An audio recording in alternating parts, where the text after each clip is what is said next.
Hold up, hold up, hold up. It's that boy G Planz. Don't give a damn. He cooler than a fan. Walking real tall. Some say he's a man. Straight up, man. So like what's that transition? You're an artist, Yeah. and then I'm about to get into the acting. I see a lot of people do it, but like, what's that transition like?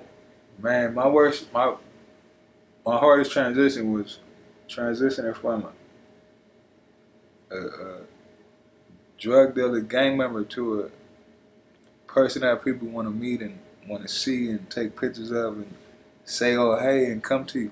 That was the worst transition because I always felt like people want to cause harm to me. You get me? So that was my worst transition. The transition with the movies, it wasn't about nothing because I got to be around so many different characters throughout my life anyway that I can direct how I'm going to control myself now and how I'm going to do something then. Not to mention one of my close friends to me is Hakeem. He direct movies and shit. And when I was selling drugs, we happened to be roommates. And he used to have me act out these parts so he could see. You feel me? So I would say he helped me out too, and just my natural chemistry through the hood and coming up through life.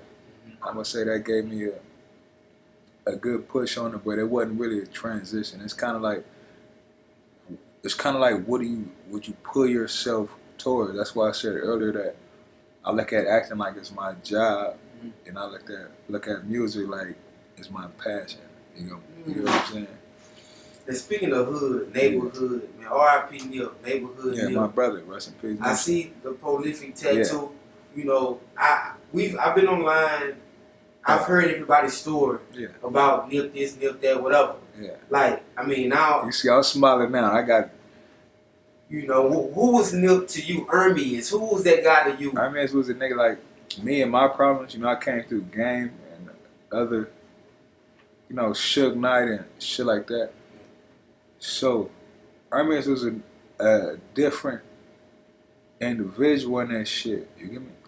I went to the studio with this nigga countless times to do music, but me as a boss CEO and him as a boss CEO too, we end up not doing no music. We in the studio for 8 hours at a time, just talking and listening to music. Like, what you think about this? What you think about this?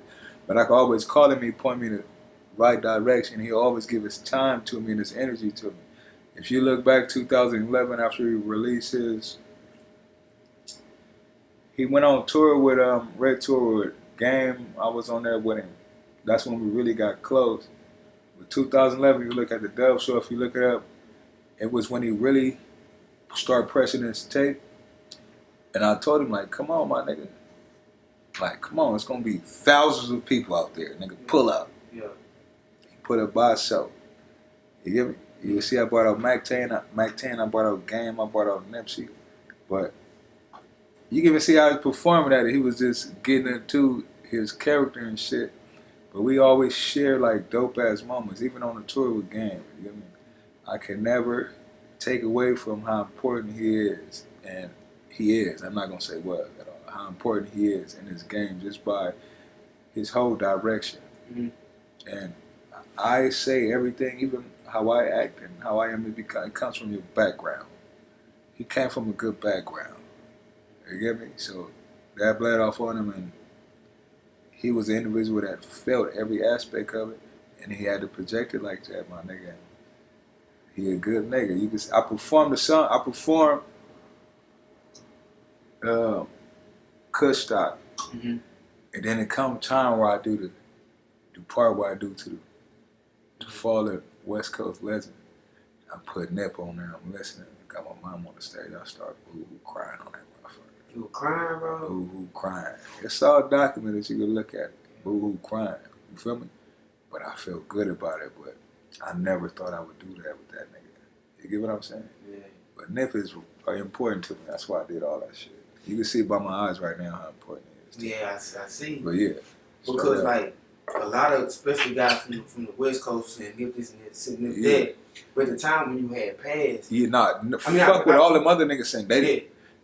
They come down right now and be like, nah, you watch out, man. Yeah, I ain't fuck with you, cuz. Yeah. But I know what's going on for real. You get what I'm saying? And see, that's what I was saying. So when that happened, I talked to Sweat.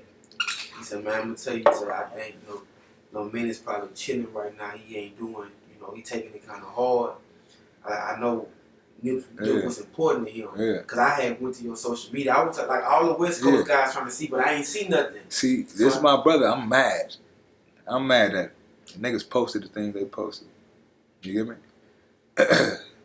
I'm at a funeral, man, nigga. I'm cussing niggas out, taking t-shirts, all type of shit. You get me? My brother Blackout died. He important to me. He passed away recently too, so all this shit, like, these niggas are important people, you get me? And rest in peace, Nipsey, man. Good nigga. Yeah. I